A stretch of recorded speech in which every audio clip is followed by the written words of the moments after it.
This has been a custom with the Sentinel and Enterprise and the Fitchburg State College community to sponsor these debates both for the citywide elections and for the state elections.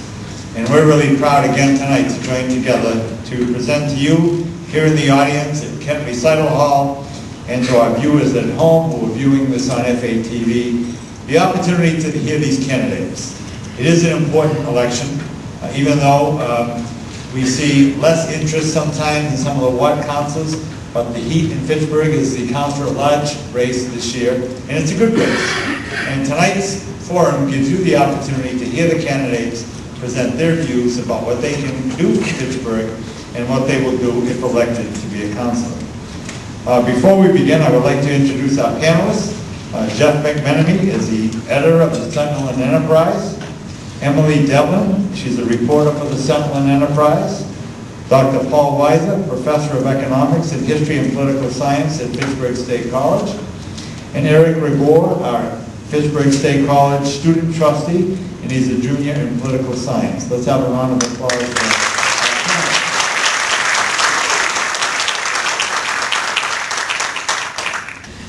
Mr. Editor, Counselor, unlike many of your colleagues and seemingly a growing number of city residents, you have always supported, or at least not opposed, Mayor Wong's plan to turn off city streetlights in order to save taxpayers money.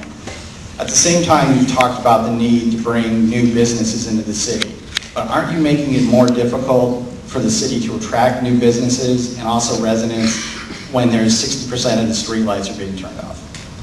You know, earlier in the year, Police Chief Demora appeared before the City Council and indicated that turning streetlights off did not affect the crime rate in Fitchburg. But then, as we turned the streetlights off, there appeared to be more vandalism in the Fitchburg area, and the chief did review and was not ashamed to say, well, you know, we maybe need some more lights because vandalism has increased. I support Mrs. Wiley's petition to turn on more lights. I believe if you drive around the city of Fitchburg and look at the streetlight issue, I still have a hard time believing that it was done in a very orderly fashion. I believe there are some areas of the city that have way too many streetlights, and then I believe there are some areas that have none. Mount Elam Road is a perfect example in Fitchburg, or Walton Street in Fitchburg, where there are very few lights, but then if you go downtown into the areas, and the decorative lights on. Who is paying for all this? We need to balance what we do with the street lights, how we turn them off, come up with a very viable plan, and also take a look at how much money that we have in that street light account. And we also have to work with the utility company. I think that they should be doing an audit, and that's one of my favorites. But I think that the utility company should be doing an audit to determine, you know, are we getting the amount of lights that we're being billed for? Since I've come to Fitchburg as a student 2 years ago, I've seen an increased focus of many city officials to encourage additional economic redevelopment in the downtown area and other areas of Fitchburg. What type of incentives or programs would you like to put into place to encourage additional economic growth in critical parts of the city?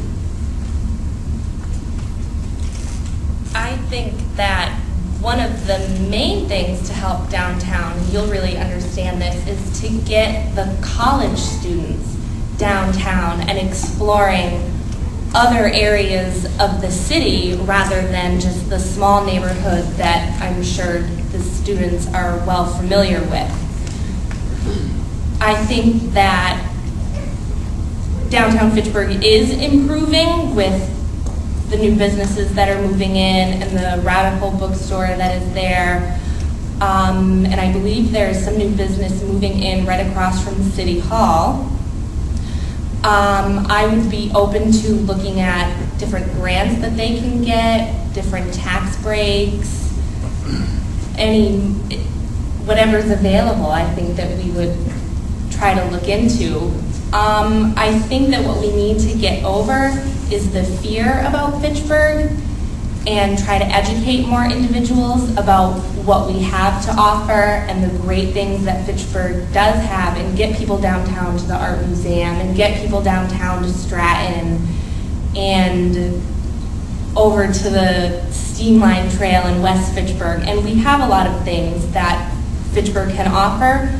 We just need to put them on display and get people to come out of their homes and come down into the city and see what we have.